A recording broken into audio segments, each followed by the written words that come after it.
ಈಗ ರಾಜ್ಯ ದೇಶ ವಿದೇಶಕ್ಕೆ ಸಂಬಂಧಪಟ್ಟ ಹಾಗಿನ ಕೆಲ ಪ್ರಮುಖ ಸುದ್ದಿಯನ್ನು ಬನ್ನಿ ಕ್ವಿಕ್ ಆಗಿ ನೋಡ್ಕೊಂಬೋಣ. ಲೋಕಸಭಾ ಚುನಾವಣೆಯಲ್ಲಿ ಅಕ್ರಮ ತಡೆಯೋದಕ್ಕೆ ಅಧಿಕಾರಿಗಳು ಅಲರ್ಟ್ ಆಗಿದ್ದಾರೆ. ರಾಜ್ಯದಲ್ಲಿ 20 ದಿನಗಳಲ್ಲಿ 187 ಕೋಟಿ ರೂಪಾಯಿ ಮೌಲ್ಯದ ವಸ್ತುಗಳನ್ನು ಜಪ್ತಿ ಮಾಡಲಾಗಿದೆ. ಇನ್ನು 30 ಕೋಟಿ 19 ಲಕ್ಷ ನಗದು ಕೂಡ ಜಪ್ತಿಯಾಗಿದೆ. ಅಲ್ಲ 9 ಕೋಟಿ 43 ಲಕ್ಷ ಮೌಲ್ಯದ ಚಿನ್ನ, ಬೆಳ್ಳಿ ಹಾಗೆ ಅಪಾರ ಪ್ರಮಾಣದ ಮದ್ಯ ಕೂಡ ವಶಕ್ಕೆ ಪಡೆಯಲಾಗಿದೆ.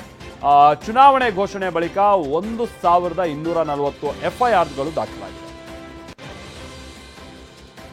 ದೆಹಲಿ ಅಬಕಾರಿ ನೀತಿ ಹಗರಣದಲ್ಲಿ ಬಂಧನವಾಗಿರುವಂತಹ ಮನೀಶ್ ಸಿಸೋಡಿಯಾರ ನ್ಯಾಯಾಂಗ ಬಂಧನವನ್ನು ಏಪ್ರಿಲ್ 18ರವರೆಗೂ ವಿಸ್ತರಿಸಲಾಗಿದೆ. ನ್ಯಾಯಾಂಗ ಬಂಧನ ಅವಧಿ ಅಂತ್ಯ ಆಗಿದ್ದರಿಂದಾಗಿ ಸಿಸೋಡಿಯಾ ಅವರನ್ನ ಇವತ್ತು ಕೋರ್ಟ್ ಮುಂದೆ ಹಾಜರುಪಡಿಸಲಾಯಿತು. ವಿಚಾರಣೆ ನಡೆಸಿದಂತಹ ಕೋರ್ಟ್ ನ್ಯಾಯಾಂಗ ಬಂಧನದ ಅವಧಿ ವಿಸ್ತರಣೆ ಮಾಡಿ ಆದೇಶ ಹೊರಡಿಸಿದೆ. ಸಿಸೋಡಿಯಾ ಅವರನ್ನ 2023ರ ಫೆಬ್ರವರಿ 23ನೇ ತಾರೀಕಿನಂದು ಬಂಧಿಸಲಾಗಿತ್ತು. ಇಂಡಿಯಾ ಮೈತ್ರಿಕೂಟ ಬಗ್ಗೆ ಕೇಂದ್ರ ಸಚಿವೆ ಸ್ಮೃತಿ ಇರಾನಿ ವ್ಯಂಗ್ಯವಾಡಿದ್ದಾರೆ. ಚೆನ್ನೈನಲ್ಲಿ ಬಿಜೆಪಿ ಅಭ್ಯರ್ಥಿ ಪರ ಪ್ರಚಾರ ನಡೆಸಿದ ಅವರು ದೆಹಲಿಯಲ್ಲಿ ಇಂಡಿಯಾ ಮೈತ್ರಿಕೂಟದ ನಾಯಕರ ಆಲಿಂಗನ ಮಾಡ್ತಾರೆ, ಕೇರಳದಲ್ಲಿ ಭಿಕ್ಷೆ ಬೇಡ್ತಾರೆ, ತಮಿಳುನಾಡಿನಲ್ಲಿ ದರೋಡೆ ಮಾಡ್ತಾರೆ ಅಂತ ವಾಗ್ದಾಳಿಯನ್ನು ನಡೆಸಿದ್ದಾರೆ.